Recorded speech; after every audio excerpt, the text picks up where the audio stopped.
All right, welcome to Useful Idiots. I'm Matt Taibbi. And I am Katie Halper. We're going to do things faster this week. Let's try to make it faster. All right, let's do it. Yeah, let's do it. Go. I think the pace has been a problem, he says, already delaying. I know, yeah, seriously. I like to talk about how Catholic Matt is. Then he used to say he's not active. I say, no, I mean culturally. Guilt. And then it's a whole thing. Yeah, we can just speed right to the end where we decide where we Thanks run so out much of... for watching. Right, yeah, exactly. Go to usefulidiots.substack.com. Right. Don't watch whatever that podcast is. We always make fun of. Pod Save America. We can play this whole thing on 2-speed. Right. Yeah.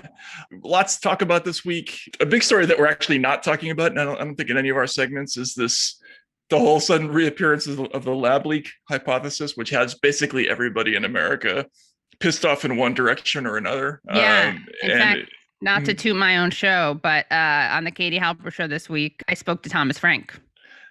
Right, and he did the piece he did for The Guardian, yeah. Right, yeah, about how it's going to be what's the term? A moral earthquake if it turns out to be true. It turns out to be true, yeah. It's and little fourth wall destruction here. Thomas Frank really wanted to hang out with you, Matt, and me. I know, and it was only me, Matt. Yeah, but it was good. I'm a hermit. What can I say? A hermit. You're advertising for morally sanctioned. If something happens to you. Oh, right. Yes. Yeah. But you have family alive, so you can't. Yeah, exactly. We can't go there. Yeah. We'll have to at some point get into the lab leak thing because it's hilarious on a bunch of levels because people don't know how to define it. Like there are some people who see the reappearance of this hypothesis as part of a deep state plot against China. And then there's other people who see it exactly the opposite way, essentially saying that the original pronouncement that the lab leak hypothesis was conspiracy theory was the deep state hypothesis. Right. So there's this epistemological, or epistemic, or whatever the word is, argument about sort of the origin of this new thing, and everybody's bugging out about it, and they feel way more strongly about it than probably they need to. But I mean, it has become, you and I have slightly different views on China, but I'm working on my dual citizenship right now as we speak, actually. But a lot of people who I'm friends with and agree with politically are just understandably, I think, kind of knee-jerkily saying this is not true and this is new Cold War on China. But the nice thing about this is if it is true, right? And just to summarize, it's basically like Thomas Frank is saying it could have been gain of function? Gain of function research, right? Yeah. Which wouldn't implicate China alone, by the way. It would also implicate us. Right? Because we funded that and part of it, yeah. Part of it. And also, and it would be ironic because Obama's administration stopped doing that, right? And then Trump started again. So it would be really ironic if Trump helped this thing happen. Right. China. But a lot of people pointed out to me that I was like, well, of course, people are afraid that it's, that it's going to stir this hostility towards China or justify hostility towards China. And also it's racist, they're afraid of that stuff. And they're racist as opposed to the idea that it started because they're eat dirty food. I know. Yeah, exactly. Which I was like, oh, okay, then sure. Yeah. So we're competing between two potentially racist narratives, which I think should free people up. And also I just want people to know it's not, people can oppose gain of function, right? Which is when you basically you create a stronger version of something, but it's in the name of science. It's to create immunity around it.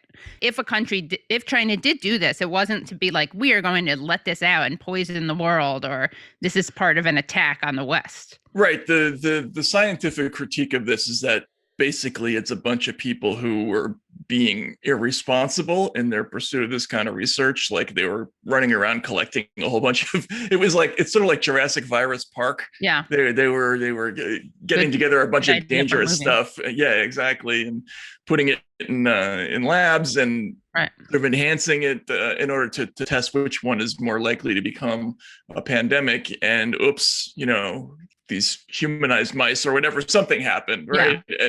And whatever the theory is, but in typical American fashion, there's nobody who's even mildly neutral about the whole thing. Yeah. They're in complete freak out mode, and we'll have to get to it at some point. Yeah. So for food groups, I think you're first this week, right? Yeah, this Democrats is Democrats suck. Is there anything No, I was, I pulled an all-nighter trying to find something. Yeah. I settled on this one. Let's see. So we got, this is kind of, it was just a question of time before this came up again. We got Rahm Emanuel. He is being reportedly offered Japan ambassadorship. People may know that Rahm Emanuel is a little problematic. He's a dick. He's a dick. He was, of course, Obama's chief of staff. He helped cover up as mayor of Chicago the police killing of Laquan McDonald, who was 17 years old.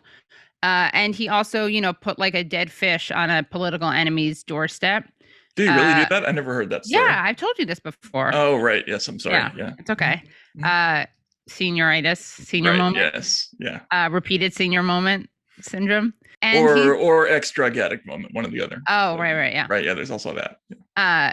So there's and he also, of course, Obama basically blamed him for being a dick. He got like it was like dick contagion from Rahm Emanuel because he basically blamed dick by association. Dick by association. Well, it's worse than dick by association. It's dick by osmosis almost. Right. Because dickmosis. Yeah, because he blamed Rahm Emanuel for killing a bunch. He's like, I don't really want to kill that many people with drones and stuff, but like Rahm Emanuel was basically like, you're really liberal, so you got to do it. He was nagging. He was nudging him. Right.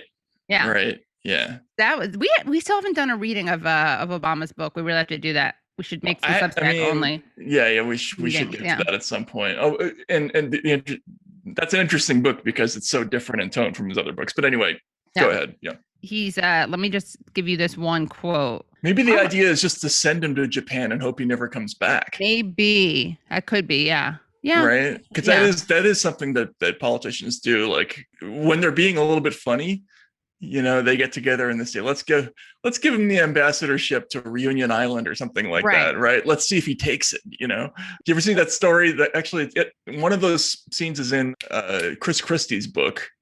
No, what was it? It was it's right after Trump wins the election, and Christie's expecting some huge appointment because he was the first, legit politician to support Trump.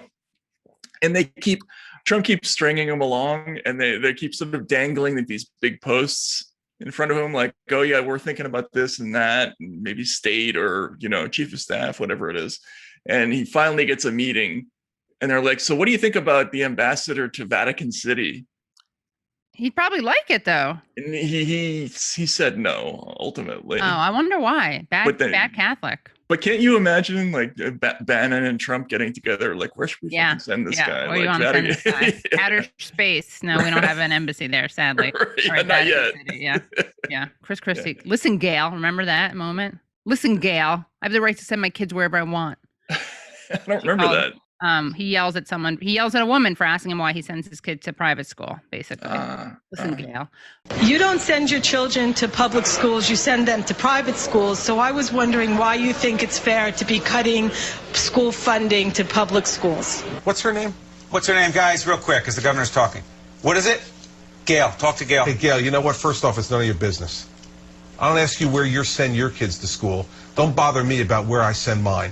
So I just wanted to make sure that people, in case they don't know what I'm talking about, this is an excerpt of Obama's book. And he says that he took no joy in ordering drone strikes, but that according to Rahm Emanuel, at his nudging, he couldn't, quote, look soft on terrorism, end quote. And this is from the humbly entitled memoir, A Promised Land. Mm-hmm. And he also says that Rahm Emanuel is obsessed with keeping track of a list of terrorist targets. Because Emanuel had, quote, spent enough time in Washington to know this new liberal president couldn't afford to look soft on terrorism. In places like Yemen, Afghanistan, Pakistan, and Iraq, the lives of millions of young men had been warped and stunted by desperation, ignorance, dreams of religious glory, the violence of their surroundings, or the schemes of older men. They were dangerous, these young men, often deliberately and casually cruel. Still, in the aggregate, at least, I wanted somehow to save them, send them to school, give them a trade, drain them of the hate that had been filling their heads. And yet the world they were part of and the machinery I command more often had me killing them instead. That's right. I took no joy in any of this. It didn't make me feel powerful. I'd entered politics to help kids get a better education, to help families get health care, to help poor countries grow more food. It was that kind of power that I measured myself again. But the work was necessary, and it was my responsibility to make sure our operations were as effective as possible. It wasn't like I was having fun doing this. Yeah, I didn't get off necessary. on it. It wasn't like I did it late at night. Right. You know, in my underwear. Right. In front of a computer. Yeah. Right. No. Yeah. It No wasn't one like walked that. in on me doing that. Right. I didn't shut my laptop when they came in. Yeah. Yeah. So it was, oh man. It hurt him more than them. Right. I wonder if the original title of that book was My Awesome Thoughts. My Awesome Thoughts. Yeah. I didn't want to kill them. Right. I didn't want to kill them. So he's going to Japan? Yeah, it looks like it. And that's, I guess it's better than being the transportation secretary, which is what they thought before. But, we got played because I think Neera Tanden, did we ever update people on this? I'm pretty sure she got nominated. She's part of something now. But she didn't get the OMB, did she? No, she didn't get the OMB, but I think she got a position, ready? Mm-hmm. Denied OMB chairship. She's assuming the role of senior advisor to the president. It's not as flashy, but it may give her more influence. Senior advisor to the president That's is nothing. like it's nominal. It's like executive producer to Hangover 3, right? Like, right. There's a lot of them. Really important. Right. Yeah. I don't know. I mean, that could mean a lot of things. Yeah. It could just be a card, that here, have a card if you and a little salary. Yeah. And if you really want to impress somebody, like, you can tell them you're a senior advisor to the president, but otherwise fuck off. Yeah. I think that's kind of how that one went. Let's hope. A girl can dream. Yeah. Right. So there's that. And then there is something that you sent to me, which is that something from friend of show, David Sirota. And I'm only bringing it up because we brought up the Obama thing. So Sirota tweets out, seems to me that Barack Obama only gives interviews to pundits and news orgs that he knows are so obsequious that they implicitly guarantee they'll just accept this kind of horseshit answer about the financial crisis with no follow-up or pushback at all. This is at the New York Times. Do you think, given how intense political identities are now, that policy can persuade people to vote differently, or is partisanship now almost immune to the material consequences of governance? Answer? I think that's Ezra Klein asking, by the way. Okay. But anyway, go ahead. So that's we got Ezra Klein, asking. I think over time it does. I think it's not as immediate. And look, I think it's important to just remember that when we came into office, the economy was in a free fall. We had to scramble and do a bunch of stuff, some of which was inherited, some of which we initiated to stabilize the financial system. People hated it. It's hard to just underscore how much the bank bailouts just angered everyone, including me.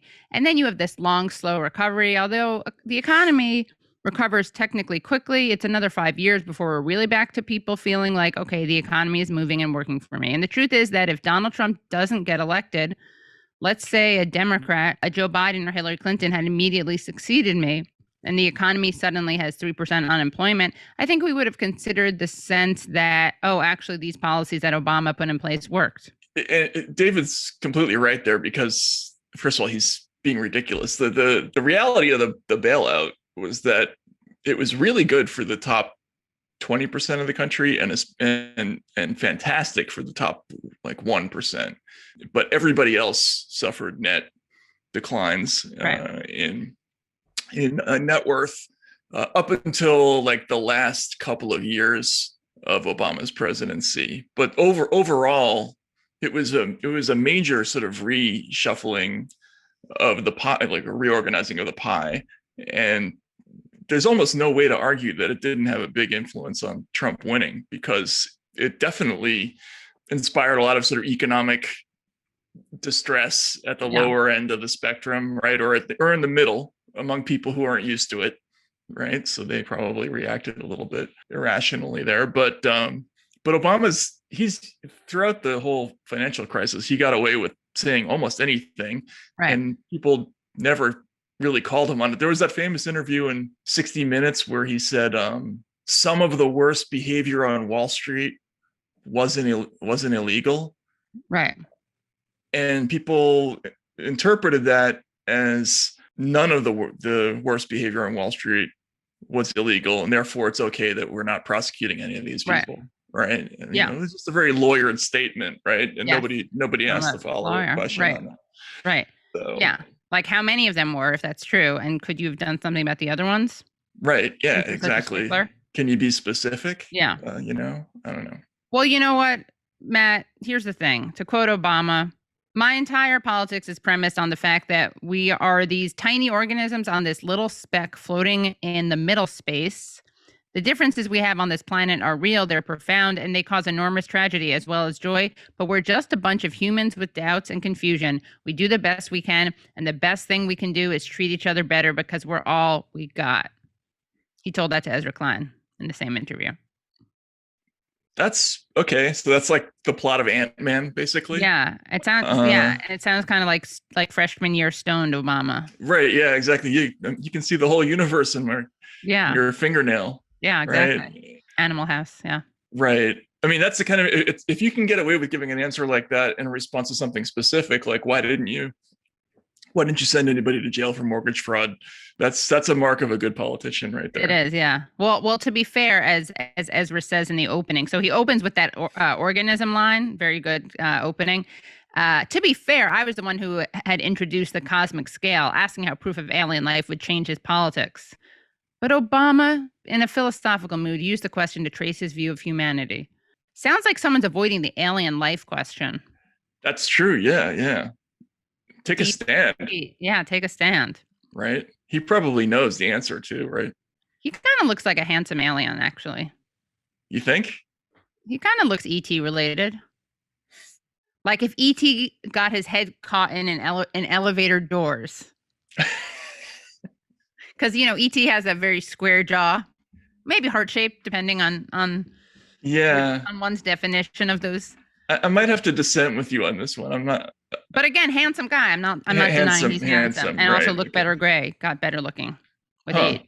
So, like Bin Laden, another one of your favorites. I mean, right? Bin Laden is no Soleimani, but he has nice person eyes. That's it. Handsome. Right. I just think we should admit that. Just like we should admit Leni Riefenstahl made good movies. We should be constantly admitting that. We should praise her every day. I wake up inspired by her. Automatic tweets every 30 seconds. Yeah. We should start a Leni Riefenstahl Twitter account. Reminder. Leni Riefenstahl made good movies. Yeah. No, I mean from her perspective. Things are looking really good on the set of Triumph of the Will. Right. It's well shot. What was Olympius? About the Olympics? I didn't watch that one. Well, I haven't sat down to watch either one to be if I'm being honest. Damn it, there goes my chance to run the Lenny Riefenstahl account. Forget it. I just disqualified myself. You could brush up. Yeah, I could binge watch. But in Olympus, she backwards. I know this from a film class.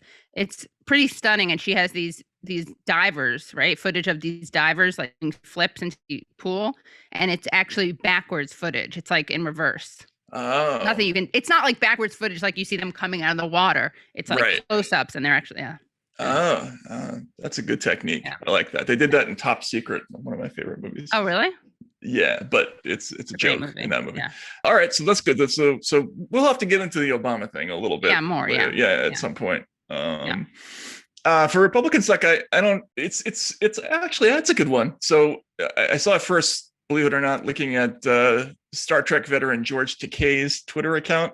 It's about Pennsylvania Lieutenant Governor John Fetterman's war over the flags in his office. He's putting gay pride flags outside of his office. Yeah.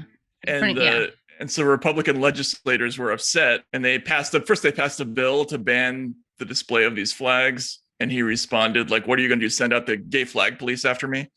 And they did, in fact, send state workers, I guess, from the General Services Department to take the flags away. And he puts them back up again. It's even bigger rainbow flags, right? Even bigger. And his whole offer is that you can get me to take them down forever if you pass like an equal protection law for lesbians and gays, whatever. LGBTQIA, yeah. IA. Oh, what's the IA for now? Intersex. And I think asexual. Is that what the A is? Anyway. We're going to have like a department of acronyms. Yeah.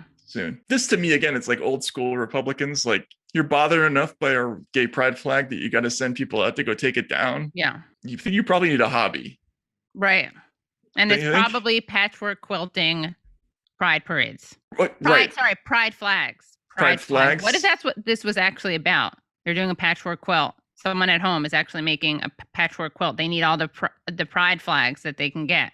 I see. So it wasn't actually about an Homophobia. ideological statement. Right. They just needed the materials. Yeah, exactly. The raw materials. Yeah. Okay, that would make it a little bit more understandable, right? Yeah. Now I'm for it. Yes. Donate your pride flags because Republicans are making a huge They're quilting. patchwork. They're quilting. Yeah. That would be I great think- if they were quilting, actually. I think quilting is a nice relaxing hobby for a person to have.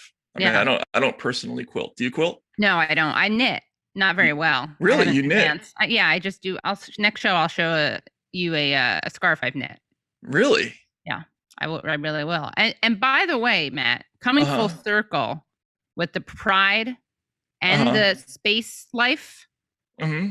Today, if you go to Google, you know how Google, like sometimes they have a little, Right. right? It's a guy named, I've never heard of him, Frank Kameny. Have you? Frank Kameny? No. He was an American gay rights activist. He had been referred to as one of the most significant figures in the American gay rights movement.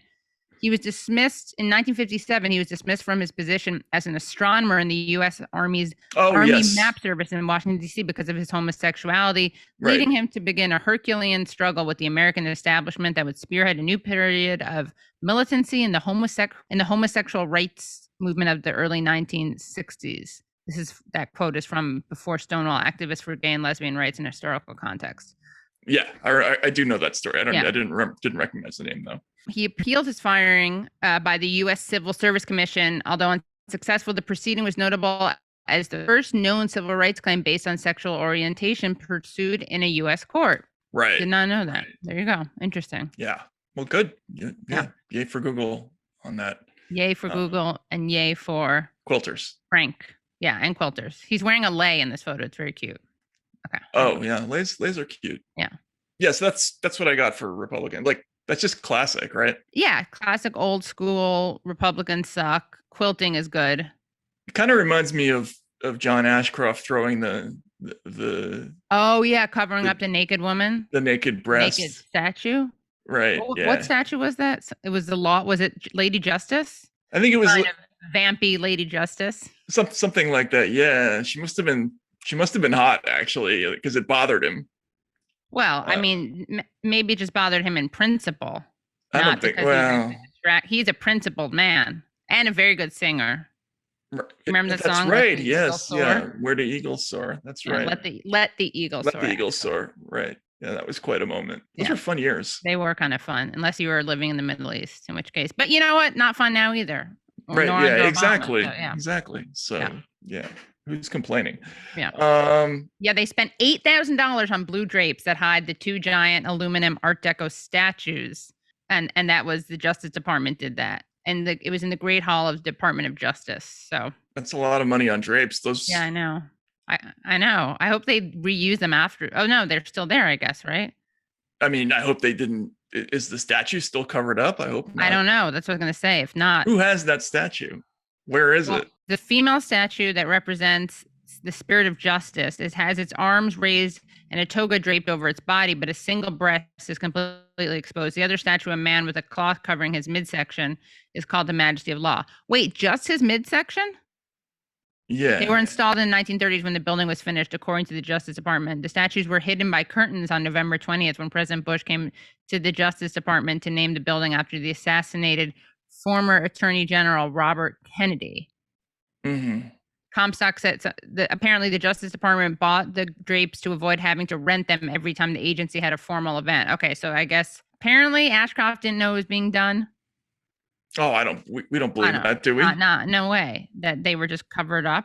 I like that though, the scantily clad justice statues, because it kind of implies that there's, after doing justice, you gotta like finish the job.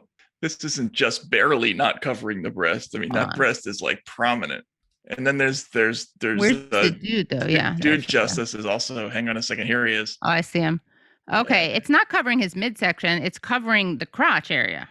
Just barely. I mean, just barely. Matt wants that covered. I guess they are covered up too. But I mean, midsection makes it seem like he was wearing like a crop top and his genitals were exposed, which would have been very Oh, funny. I see. Like it was like just a sash. midriff. Yeah, I yeah, see. which would have been Right. very interesting. Yeah. No, this is just like a strategically placed Right. Yeah. piece of clothing, right? Like Yeah. if that shot is from any other angle, you're seeing balls. Right. Right. Yeah. Sorry, can I tell you? There's a really Yeah. funny.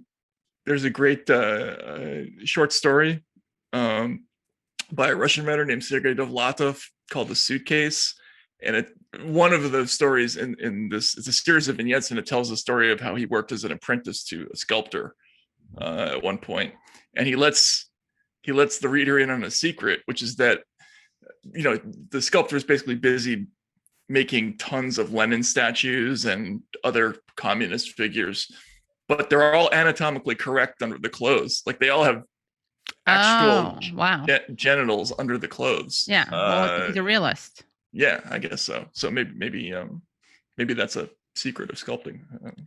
This is a photo of Ashcroft kind of making, how would you describe his hands right here? He's doing the "I once caught a fish this big." Yeah, right. Posture. But it's what's important is that it's not flat hands. They're they're cupped. They're rounded. They're cupped. Yeah, exactly. Yeah. Yeah, if he was behind her, it would be. Yeah, it would be very inappropriate. Yeah. So that's actually kind of a funny picture. That's a good picture. Yeah. Who took that shot? Los Angeles Times. You got to find that photographer. Yeah. All right, what do we have for isn't that weird? So for Isn't That Weird, this is again one of these kind of borderline mixed genre. It could go under weird or terrible. Right. But just I think the headline like kind of speaks for itself. But we actually did a story on this before. Viewers and listeners may remember that there was a tragic gender reveal party where people were killed in a plane crash. Mm-hmm. This is actually a thing, apparently. I'm reading at The Spectator. Why are people dying at gender reveal parties? These events have escalated to frightening, fascinating levels. And then they go through some of the examples. A New Hampshire man has turned himself into the police after setting off 80 pounds of explosives as part of a gender reveal party. NBC reports that the explosion, which was apparently caused by a legal explosive called tannerite, led to fears of an earthquake and cracked the foundations of nearby homes. And that was because of a gender reveal party. And of course, gender reveal parties reveal whether a couple's new child is a boy or a girl. Apparently, when you can... when the first gender reveal video can be traced back to? 2009. How'd you know? Yeah, exactly. Yeah. This article sucks, by the way. There are no links. How do you not have any links? I don't like this. All right. So, yeah. Could be fake. Oh, yeah. What if it's Could be fake news. Is this fake news? No. We're going to have, okay. Reading again this terrible article with no links. Ben Sixsmith. Is that even a real name? At first, the videos were safe, cute, and boring. Someone would cut into a cake to reveal colorful icing, or a box would release colorful balloons. But as parents struggled to stand out from the crowd, the sophistication scale of the reveals mounted. This month, 2 people were killed when a plane releasing pink smoke crashed in Mexico. In February, a New York man was killed when a device he was building for his child's gender reveal party exploded. Another explosion claimed the life of a grandmother when she was struck by shrapnel in Knoxville last year. I know. In 2020, a smoke-generating pyrotechnic device let off at a California gender reveal party, ignited a wildfire that burned homes and claimed the lives of a firefighter. In 2017, a gender reveal party in Arizona set off another blaze. This is like really messed up, ready? A Louisiana family placed a watermelon in an alligator's mouth that exploded with a splash of blue jelly. I knew you'd laugh at that. A Texas family copied the stunt using a hippopotamus. That's not okay at all. Why not? It's murder. What? It's animal. I mean, you can't do that. What? The hippopotamus eats a watermelon. That part is fine. It didn't kill the hippopotamus. I'm sure it did. Why? Wait, hold on. Placed a watermelon alligator's mouth that exploded. Well, I mean, I think it could have just been that they killed the. I thought it meant the hippo and the alligator went with it in the explosion. Well, I mean, that would be messed up if they actually put explosives and blue jelly in the. That's kind of what I thought it was. All right, we got to find that actual event. Hang on a second.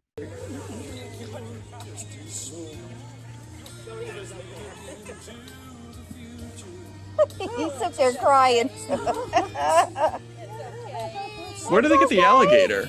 I know, it's just an alligator on the grass. And wait, is this not a real alligator? It's a real alligator.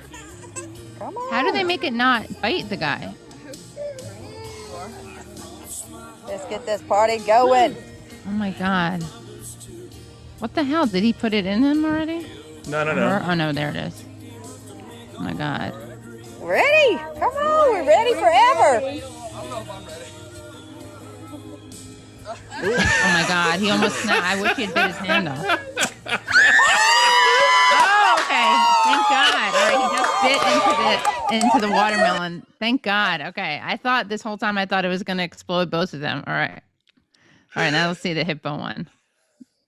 God, okay. So someone hires these animals? Unusual gender reveal. Right here. There you go. You ready? A father-to-be feeds a watermelon to a hungry hippo. All right, You both can times see blue jelly. Jello pouring out of Jello. the watermelon. And Wow. Oh man, that is funny. Well, That you is know funny. why I was thinking of such a violent thing before is because today I was looking for some stories and I found there was a test that I was reading at Science. Hardy water bears survive bullet impacts up to a point. Do you know what water bears are? No, Well, I got to put this in there. You just got to look at them. Hold on. I don't know if I'm ready to have water bears in my life. Anyway, go ahead. Whoa, Right? what is that thing? It's okay. They are real. That's real. Oh, it's But- microscopic. Yeah, but still. I thought it was like 4 feet long. That would have been awesome. Wouldn't that be really cute? How would you describe what that looks like? Oh my God, they're really cute and weird looking. It looks like a manatee with Yeah. claws with like a rectum for a face. No, erect. I think it Or- I think it looks like a nozzle from like a look how it's perfectly serrated, the opening. Oh, right. You know what I'm So like saying? a shower head? A shower head or like a something. I mean, that looks like a blow up. Oh my God, I'm going in, like I'm zooming in on it. It looks like a blow up bed, but it's a little microscopic creature. That's exactly what it looks like. It looks like a nozzle. You know how blow up beds, air mattresses? Right, yes. Yeah, the thing that you got to pull the little Yeah, that's stitches out of. exactly what it looks like.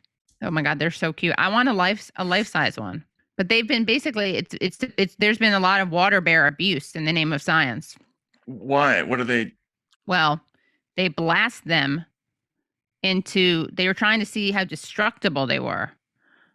So what they've been doing lately, okay, so they're like they're real big survivors, right? So they tried to send them to the moon. Okay. Really? Okay. Yeah. And then they also wanted to find out whether tardigrades is their other name. What they did was they fed about 20 tardigrades moss and mineral water. They put them into hibernation, a so-called TUN state in which their metabolism decreases to 0.1% of their normal activity by freezing them for 48 hours. And this is apparently an ethical study, they said. Then they placed 2 to 4 at a time in a hollow nylon bullet and fired them at increasing speeds using a 2-stage light gas gun, which is a tool in physics experiments that can achieve muzzle velocities far higher than any conventional gun. When shooting the bullets into a sand target several meters away, the researchers found the creatures could survive impacts up to about 900 meters per second and momentary shock pressures up to a limit of 1.14 GPa. Above those speeds, they just mush. So what's the scientific purpose of doing that again? It places new limits on a theory known as panspermia, which suggests some forms of life could move between worlds as stowaways on meteorites kicked up after an asteroid strikes a planet or moon. Eventually, the meteorite could impact another planet along with its living cargo. But it shows that panspermia is hard but not impossible. I guess they're trying to figure out what would happen if a meteor struck. And it had organisms of some kind on it. I guess. Or no, we have the organisms are here. Maybe it's just an excuse to do what you want to do, which is like caterpillars in a blender. Yeah, exactly. I'm pretty sure it's just a bunch of scientists who are like, I bet we can get funding for this. How big are they though? Doesn't matter. They're living things. It's funny. I know. Right. Yeah. But it's a recent, basically they fired a recent experiment, put tardigrades into the gas gun, fired them at 900 meters per second into sand. Yeah. And then wrote a paper about it, I'm assuming. Right. And got funding. That's awesome. Even hard to kill tardigrades can't always survive being shot out of a gun. A recent experiment put tardigrades' indestructibility to test by firing the critters at speeds up to 1,000 meters per second. The inspiration to test water bears' ability to withstand high-speed impacts came from the tardigrade-toting Israeli spacecraft Bereshit, which crashed into the moon in 2019. I wondered, are there tardigrades alive, says astrobiologist Alejandra Traspas Muiña of Queen Mary University of London. So that's when they froze them. She and a planetary scientist, Mark Burchell of University of Kent in England, loaded the dormant water bears into nylon bullets. Of course. Right. Yeah. It looks more like a cannon than a firearm. And they launched them at different speeds, ranging from 550 to 1,000 meters per second into bags of sand meant to mimic the lunar surface. And it proved lethal when it was at 825 meters per second. But then there's they quote another guy from the University of Alabama in Tuscaloosa who wonders if there aren't other kinds of water bears who might prove even more splatter proof. Wow. So this kind of research could be going on all over the world. All over. We would never see it. In fact, I wonder if people in meetings are doing it. Like without being able to detect it. They're just going like this. Like, I don't know how to explain this motion for listeners, but they're like putting thumb their wrestling a little bit. Yeah, thumb wrestling. Yeah. I like this sentence. Water bears that were frozen and thawed without being pelted into sand bounced back within 9 hours. You think they're going to upgrade to larger animals? You think they'll be using Bichon Frises and stuff like that? Don't say that. They're so cute. Maybe hippos and alligators. Maybe that's what that test. Well, I'm just telling you. That's why I think that was in my head when they did that. I think that's why. Oh, I see. Yeah, I don't really understand though what the point of this was. What the point of shooting like what the test was. I think they're trying to measure the possibility of life traveling between planets theoretically, but it's what it really tests is the ability of scientists to get funding for shit. Yeah.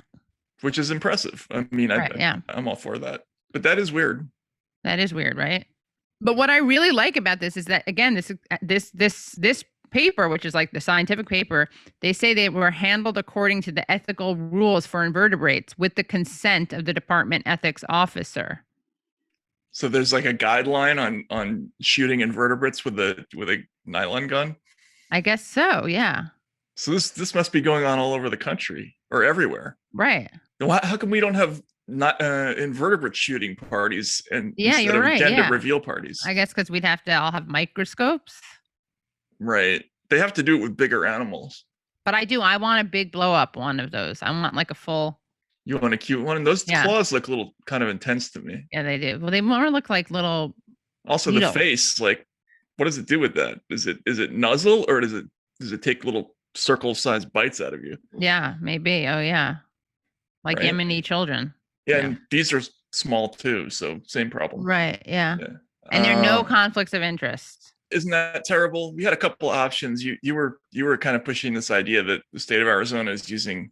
I wasn't. I don't know if pushing that idea as much as saying that it happened. You make it seem like it's a conspiracy theory on my end. It was a conspiracy theory. Yeah. You were trying to get me to go with Arizona using cyanide to execute people. Like that's so horrible. Right. No, yeah. Just because the Nazis did it. Right. Yeah, the only reason I didn't go for that is because the other methods of executing people are also horrible. So to be fair, yeah. Yeah, like the whole use of paralytics and stuff and people. Which is why a guy just sued to have the Supreme Court rule on he wanted a firing squad because he has some neurological condition and he's afraid it'll be painful. Talk about ethics. Well, the most benign is the guillotine, which they did actually have briefly in a couple of states, if I remember correctly. I feel like benign and guillotine never belong in the same. Well, I mean, not benign. What's the word I'm looking for? Like humane, I guess. right? Because it's at least it's shorter. instantaneous. Let's not have this discussion. This is why I didn't want to do this one. All right. So it's too real life terrible, right? We like doing like not. Yeah, so this is a story from the AFP about a development in South Korea. They have the South Koreans are building basically like the climate change version of a fallout shelter. I would pay for this more justifiable than shooting invertebrates into sand. Right. Yeah. I don't know. Is this terrible? No, it's actually. I mean, I was going to say it's a this good thing, count as isn't that terrible? But I don't think it's as a symbol of what's going on in the minds of human beings in our era, like that we're preparing for having to replant basically all these different species of vegetables and so on. It's just emblematic of how depressed humanity is at this moment, right? Maybe justifiably, but I mean, it's a little bit like those incredibly elaborate bomb shelters that people built in the 60s when everyone was convinced that nuclear war was coming. Right. Didn't end up needing those, but the fact that we're already engaged in these preparations tells us that we're in a pretty dark frame of mind, seems to me. And I don't want to live in that tunnel, by the way. Yeah, it doesn't. Maybe they're not saying that we would live there, but right. Yeah, I mean, if you're going to build like a post-apocalyptic tunnel, go to Korea. That's where it's at. What I was going to say is I think you should furnish it a little bit better. Oh yeah, that was not furnished. That was very, very Spartan. I don't like that. That is something that I think should get invested in. Right. That could be a good reality TV show, like Queer Eye for Straight Guy. It could be like queer interior decor for the apocalypse. Yeah, you know what we do? Some throw we get pillows. The Republicans to donate the collected pride flags that they're quilting. Right. Get some rainbow, get some bright. Put it up over color. All that concrete. Yeah, exactly. Right. Because it kind of would soften up the room a little bit. Yeah. And you put in some water bears just to know that they're there. You won't be able to see them. Yeah. Well, it feels like life. Yeah. It feels like a party when water bears are there. You can almost have like a permanent sort of video installation of one side of water bears swimming around. Yeah. Because that would make you feel like, that the world above you isn't dead. Right. Because it literally would be, they're so full of life. These people, as we know, I was going to say these people are so full of life that they can survive blasts. So they actually would probably just be hanging out there anyway. Right. Okay. You mean the water bears? The water bears. Yeah. Yeah. They would naturally find their way there. Yeah. So I don't know. I just found that story depressing for some reason. Yeah. I mean, the situation, it's the premise of it is depressing. That they've already had to collect 5,000 different kinds of seeds and put them in all those different boxes and crates and that they have one in the Arctic. Yeah. What's going on there? Does the Arctic actually exist? It does. I have my doubts. I know somebody who used to do tours in the Arctic, in the Antarctica. So he's actually been there. So he could be lying to me, I guess. He is could motive, be fake yeah. news. Yeah. Yeah. So isn't that terrible? And really, it's just like I think of it as isn't that resourceful. Isn't that resourceful? But yeah, sure. Climate change is real. Yeah. Finally, Matt the skeptic. Was I a skeptic? No, I'm just kidding because that's the news. Yeah. Right. I see. Yeah. Isn't that resourceful? I guess so. So. Right. How come we're not doing that? Why are the South Koreans doing that? Yeah. If we're shooting little micro animals into sand, although I guess that's not us doing that. It's the British doing that. Right. What are we doing? What are we doing? What's the dumbest scientific experiment that's going on in America right now? But if there's anybody out there among our listeners who knows the answer to that question, please get in touch. Yeah, use the hashtag useful idiots pod. Yeah. So that was all the food groups. Yeah, all the food groups. Yeah, all the food groups. Yeah. All right. Well, we have a great show coming up for you. We're going to talk to friends of show. Yes, friends of show. Crystal and Saagar Enjeti. Who made a move that we're kind of familiar with. So we were going to talk to them about that and some other issues of importance to people of our ilk politically, right? Or of, I guess we're not of the same ilk politically. So they have a parallel. They copied us. They started before us, but they copied us somehow. Also, their archetypes are a little different than ours, but we're going to talk to them, and that's going to be fun. And you can find their big announcement from them, which we'll save. let's go to that conversation. Let's do it.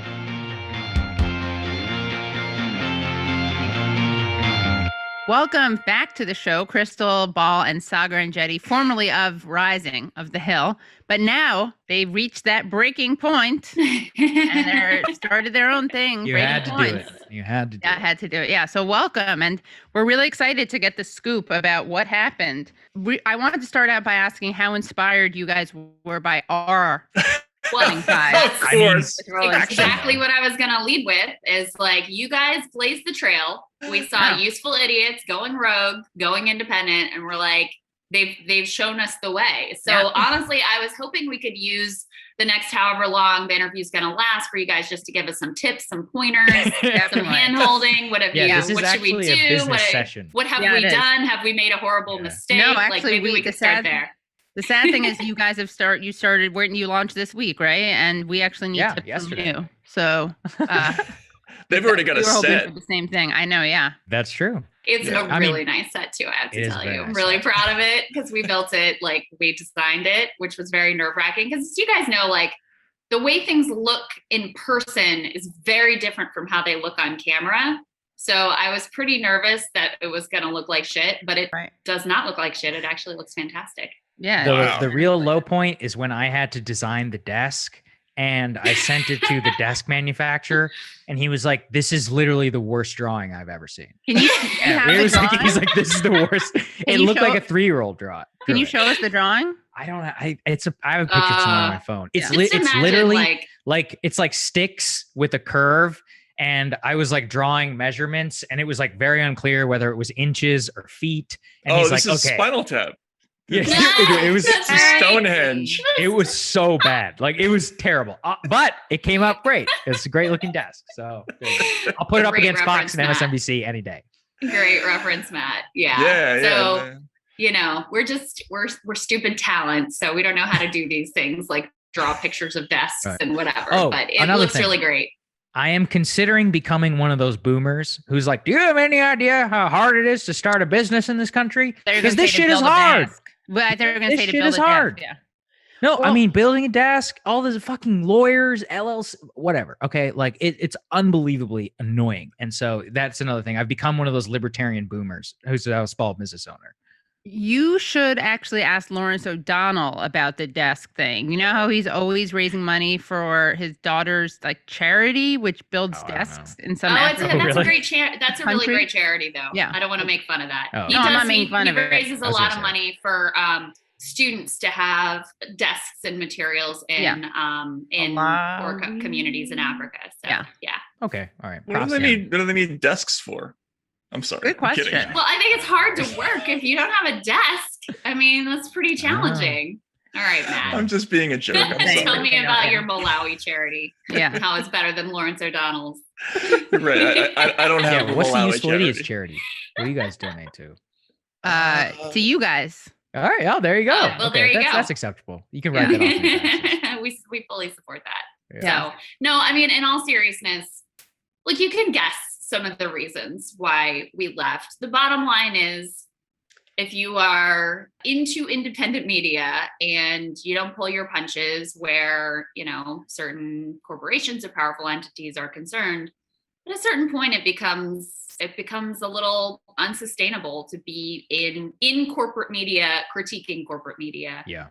And there were specific things. I mean, just to give you a little example recently of something that made the dynamic unsustainable in terms of our maintaining our core principles. So the Hill takes money out from all kinds of different advertisers and, you know, everybody from like Koch Industries to American Petroleum Institute, which was always really uncomfortable. You know, I saw some pushback on Twitter of like, oh, why aren't you guys covering Stephen Donziger's trial, which we did cover. We did a couple of segments with him. We did segment with Marianne Williamson and Susan Sarandon. But, you know, I don't even like the fact that people would question that money coming into a corporate media outlet is going to impact our coverage. So that was, you know, those sorts of scenarios played out a number of times during our time there. And I don't want to trash it. Like, we were incredibly fortunate to get to build what we built there.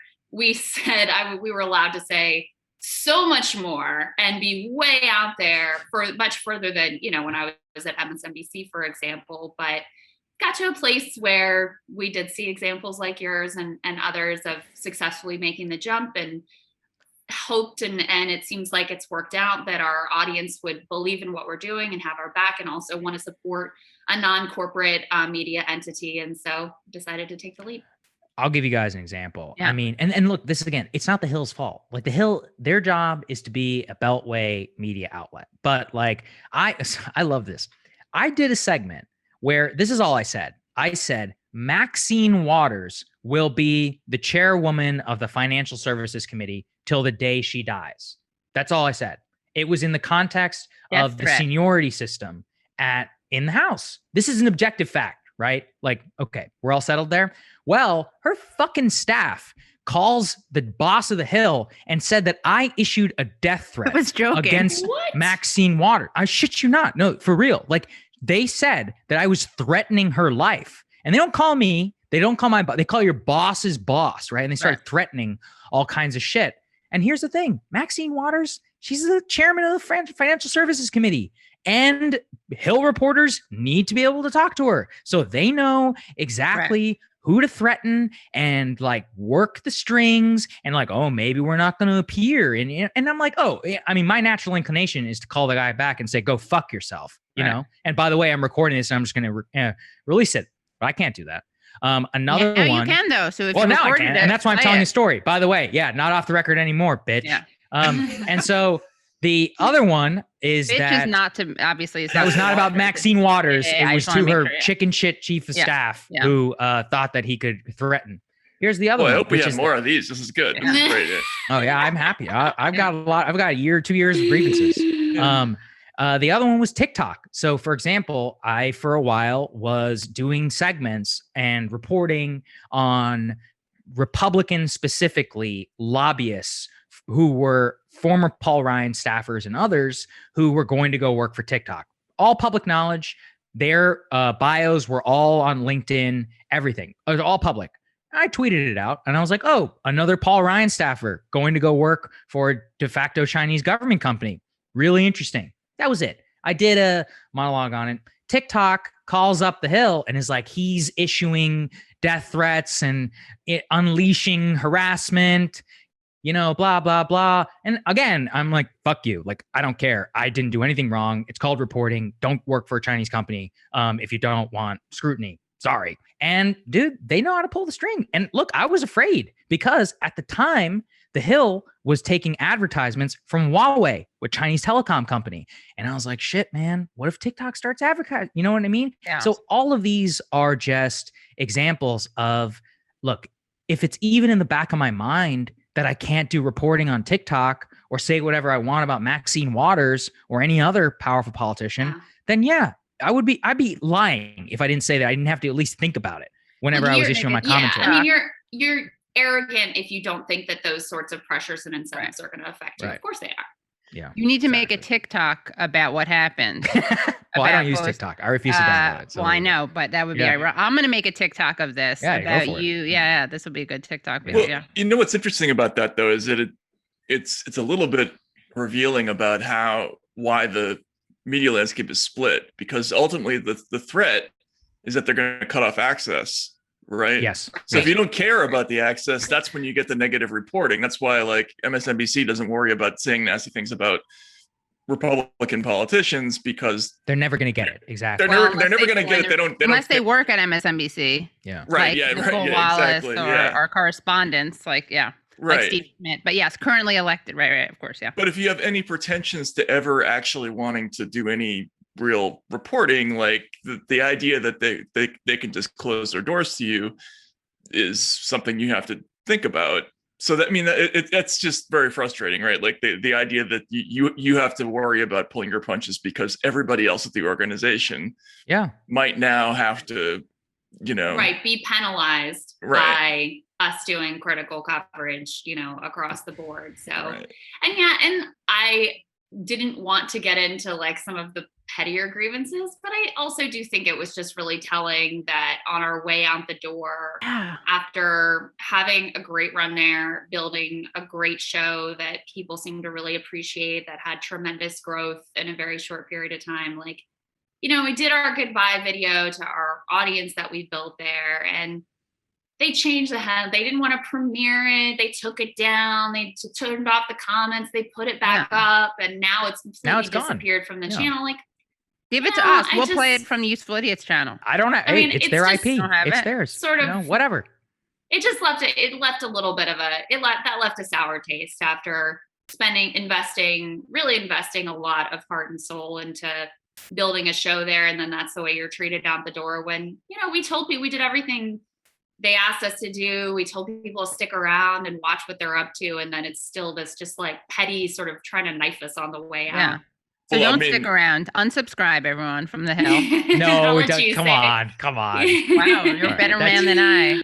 It shows you a little bit about how for everyone to succeed. That's really we've been trying to make that case for a long time. Right. Anyway, go ahead. Well, I think you should. If you have the video, we should do it. We should watch it. Do commentary. We don't have the video.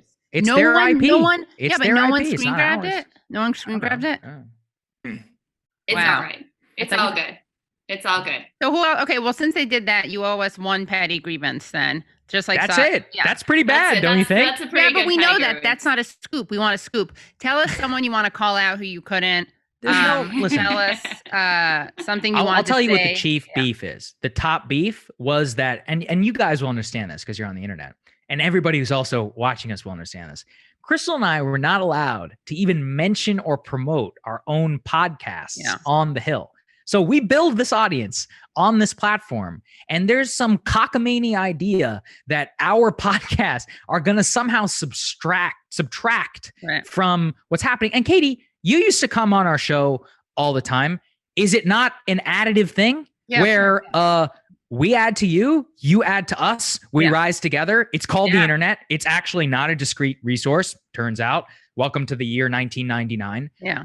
And trying to explain this was maddening. And it was the dumbest thing. Yeah. And it was such a petty way in order to just try and control our public image, our brand, how we appeared in public. And I'm looking at Matt and you out here saying whatever the hell you want. And I'm like, why do I have to put up with this shit? You know, it was just endless little things like that. To piggyback on that, just to draw on for the audience how silly of a way to think about things that is. So, you know, my co-host on my podcast, Crystal, Kyle and Friends, is Kyle Kalinske, who was consistently, when we would have him on Rising, one of our top performing guests.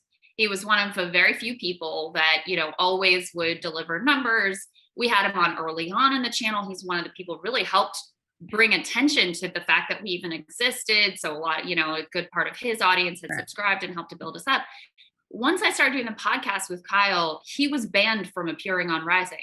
It's like, I mean, okay, but how, like, you're just hurting yourself right now. Right. I mean, you're literally taking money out of your own pocket. So, So it was incredibly frustrating and just like mind-numbingly stupid types of just like counterproductive. There's just this mindset of media is zero sum in the same way that cable news is really sort of zero. You can either watch CNN or you're watching MSNBC. You're not watching both at the same time. There was all this kind of like legacy thinking in place about the way that things should be or the way that things work that just is, you know, not the reality in the spaces that we're operating in. But it's not really zero sum. I mean, like, almost every other business understands the principle of getting pollination, of this sort of mutual sort of rise. Like McDonald's and Burger King are constantly putting their franchises next to each other because both franchises actually end up selling more when that's true. Right. That's a great point. Why is think about the chicken sandwich wars? Very additive for everyone involved, I'm sure. Exactly. Why is that? Why would they put themselves next to each other? I don't know what it's like a critical mass, and then, you know, one feeds the other, and that chicken sandwich. It's a classic business concept. Was not satisfying. It's why businesses often are next to each other, even if they're competitors. It's just like a thing. But the media is just it's just a very parochial business where editors and news directors they have like this sort of ownership idea about the properties that they manage that is just outdated and silly and petty. That's That's ridiculous. But now you don't have to go through with that. And already it sounds like you've gotten such a great response from your subscribers that it's already a success, right? Yeah. I mean, we're blown away, man. We're blown away. People hate corporate media even more than we could have imagined. And Matt, I want to say too, as the set is currently constituted, one little reveal I will say is your book is very prominently placed. Nice. That's right. We've got hate ink and we've got manufacturing consent. Right. Wow. Wow. And, yeah. Now I'm gonna have to write a book so you can put it on your. Yeah, we'll put it right there. Let us know. Get on it, Motivating. Yeah. Well, Crystal, I mean, you can cut this if this is confidential, but I believe that you weren't allowed to have me on your on Crystal, Kyle, and Friends, right? Because of my. So there's Oh, the 2-week rule. Yeah, explain this genius. Another silly thing. Yeah. So in the same contractual provision that said like that Kyle was banned since I was doing this podcast with him. There was a 2-week, like you couldn't have someone on the podcast within 2 weeks of them being on Rising. And since we have you on Rising every single week, that effectively meant, that you couldn't be on the podcast. So did you include we'd have to space out, like we had Matt on the podcast, but then we had to like space out, and there was all kinds of weird back and forth about spacing you out from Rising because of it's silly. Again, very silly. It's mind-numbingly stupid. Right. And I mean, I just want to suggest that that's probably was the biggest factor because now you no can doubt have about me on now both I can of have the new shows. Yeah. Katie Halper everywhere and every time that I need your insights, you will be there for me. Yeah. And you need to move to DC. The straw. That was the straw that broke the camel's back. I thought so. Yeah. You're actually going to be levitating over the center of the set. That's like part of the design permanently. Yeah, exactly. Yeah. Well, I didn't want to reveal everything, but since Matt brought it up. Yeah. Are you afraid though that Kyle, because I was listening to the realignment, right? Mm-hmm. That's your pod, and then Saagar, and then Crystal. Of course, you have Crystal, Kyle, and Friends. And I heard Kyle was saying how you guys at the Hill weren't subjected to the kind of YouTube the ad-apocalypse. What's it called? The Adpocalypse. Adpocalypse. Well, that was before we started the show, but yeah. Kyle was talking about how having a corporation behind you, obviously that means that you're favored more in terms of algorithms. So I was wondering though, what if this is all if Kyle encouraged you to go rogue, maybe that's because he didn't want to compete with your Hill numbers. I don't know if he did encourage it. I'm just putting it out there. We're all rising together. Did encourage it, Katie. Yeah. That's what I'm something to think about. Yeah, possible. It's good conspiracy. Yeah. We actually are a little worried, and in terms of the business model, like we were a little worried about how the YouTube algorithm would treat us. Yeah, because I do think we, being with the Hill, verified and authoritative news source or whatever they have them deemed, I do think we benefited a lot from that. And I've seen the way that independent news and politics has just been like, really hit hard in recent months, with lack of subscriber growth and lack of view suppression, all that stuff. So we were kind of worried about being at the whims of the YouTube algorithm, which is why we're leaning more into the that's why we didn't build our business. So that we just don't have to worry about that. Yeah, exactly. I mean, look, that's why we didn't build our business off of YouTube views. I was told a story. I was like, if this was 2014, we would have been like, Facebook watch, baby, let's go. Facebook watch views and YouTube and like, let's party. It's all ads all the time. But like, no, we're not stupid. And the real thing is I've been through enough digital media companies to know that you never know what's going to happen with these ads. Never. They can turn the spigot off anytime they want. I mean, during COVID, the CPMs plummeted by like 90%. Whenever I worked at the Daily Caller, it was you pray to the Facebook gods. You have no idea how they're going to treat you that day. You have to build your business in such a way that you can't rely on anybody but your audience. And luckily, now we have the tools to do that. So thank God for that. I mean, we are not at the whims of any of that in terms of our primary source of revenue. Isn't that so interesting though, that for almost a decade or even longer, news companies were basically building their entire editorial strategy around whatever they thought the algorithm was. And then they just change it overnight. And they would change it, and then they would change their strategies, and the only way around it is this subscriber model. Yeah. No, I mean there are a bunch of companies that were just destroyed when Facebook change their model. Mike is one that comes to mind. You know, they grew like crazy and took in all this venture money and hiring all these, got this beautiful space, and they were like the millennial, online news destination. And then the second that Facebook, changed their whole algorithm, it was over. And there were a number of companies that are like that. So you can't build a sustainable property or business or whatever off of the whims of, a couple of billionaires. It's not, you just can't a smart idea. Well, this is great. So technically it starts on the 7th, right? June 7th. Yeah, we launch.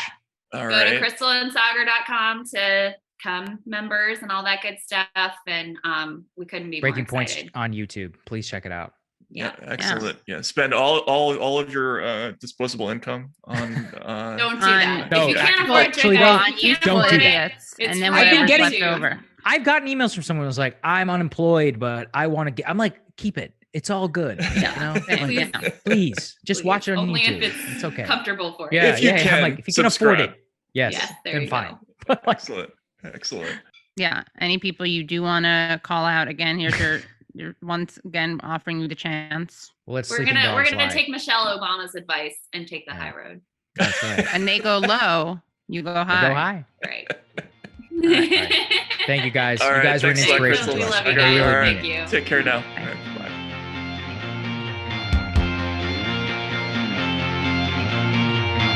All right. Well, that was cool. Crystal and Saagar were sort of an inspiration to us, I think, from the beginning, right? And they remain really the only experiment in mainstream media at that kind of thing. Yes. Right. Yeah. They were talking about when I heard their joint crossover podcast with the Realignment and Crystal, Kyle and Friends.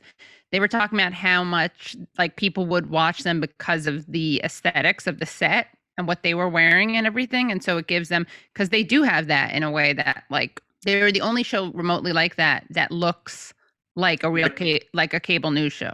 But what's so amazing, it's amazing, right? Because they did great numbers. They did numbers that were comparable to, I mean, I think, as I said, even better than CNN shows. And I think there were lots and lots of companies that could have, I mean, they wouldn't have had those personalities, and that would have been a setback. But if they had just even had tried the concept of let's not be culture war, assassins all day long, they would have instantly done great numbers, and not one of them tried. They had no imitators, which was crazy. Right. Yeah. I don't know. I think that was amazing. But anyway, great. I mean, for them. We always started like just in terms of the inspiration thing, like the dynamic, but we're in a different political spot where we're like not identical, but we're not diametrically opposed. No, right. Yeah, exactly. The concept of their show was it was not designed to make people freak out and be angry. It was designed to like look at things from a point of view that was excluded. And, we did a little bit of that too. Or be angry at the media elites and the political elites. Right. Anyway, good for them, right? Good for them, yeah. Well, they're going to get this Useful Idiots bump. I mean, all the success They've moving already got forward is going to be, where to find the source for that. That's right. It's always really, no matter what the issue is, even if it's not about us, it's about us. Basically, yeah. Right. At least me. Sometimes about us. Right. Yes, I'm sorry. Occasionally it's a little bit about me, but it's always about you at least. Yeah. So anyway, great to talk to them. Yes. And thanks for listening. Thanks and so much or for watching. Listening. And/or watching. And to hear the rest of that great interview with Crystal Ball and Saagar Enjeti, go to usefulidiots.substack.com. Again, and we'll see you next week. Substack.com. Subscribe on YouTube. Rate and review the pod. We will see you again.